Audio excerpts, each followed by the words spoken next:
মানুষের জীবনে লোভ এমন একটি আগুন যা একবার জ্বললে সে আর থামে না। আজ আমরা এমন একজন মানুষের গল্প বলবো যিনি লোভের কারণে নিজের জীবনের সবকিছু হারিয়ে ফেলেছিলেন। আব্দুল করিম গ্রামের একজন গরিব চাষা। সে জমিতে কাজ করছে আর মুহাম্মদ পাশে দাঁড়িয়ে আছে। আলহামদুলিল্লাহ, এবছর ফসল ভালোই হয়েছে মুহাম্মদ। এই সামান্য জমিটুকুই আমাদের সবকিছু। বাবা, আপনি তো বলেন অল্পে তুষ্ট থাকা ভালো। হ্যাঁ মুহাম্মদ, তুমি ঠিক বলেছ। মানুষ যদি লোভে পড়ে তাহলে শান্তি আর বরকত দূরে চলে যায়। আমাদের ছোট সংসার, আল্লাহ আমাদের যা দিয়েছেন তাই আমাদের জন্য যথেষ্ট। আল্লাহর দরবারে অনেক শুকরিয়া। তখন সেখানে মুহাম্মদের মা তাদের জন্য খাবার নিয়ে আসে। তারপর মুহাম্মদ ও তার বাবা মিলে অনেক তৃপ্তি সহকারে খায়।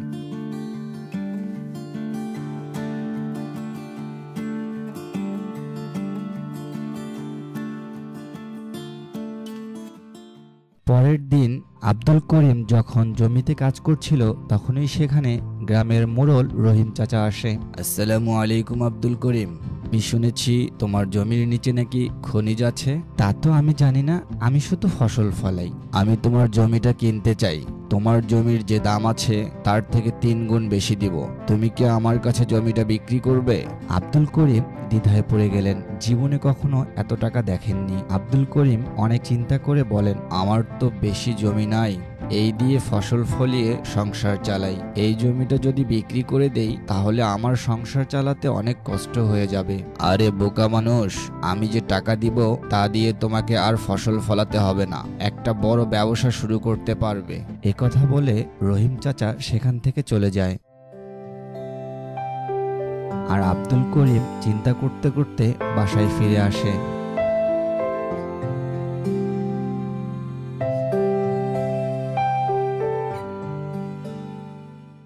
রাতে আব্দুল করিম তার স্ত্রী ও ছেলেকে নিয়ে আলোচনা করে। এত টাকা হলে তো ভালোই হয়, ছেলেটাকে ভালোভাবে পড়াতে পারবো। তুমি হ্যাঁ বলে দাও। কিন্তু বাবা, আপনি তো বলেন লোভ খারাপ। ঠিক বলেছ, কিন্তু এত টাকা কি করব বুঝতে পারছি না।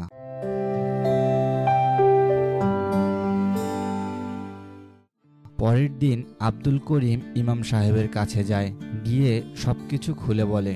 সবকিছু শুনে ইমাম সাহেব বলেন, যে সম্পদ হালাল নয় তার মধ্যে বরকত নেই। লোভ করলে শয়তান পথ দেখায়, সততা রক্ষা করাই মুমিনের চিহ্ন। তারপর সেখান থেকে আব্দুল করিম বাসায় চলে আসে।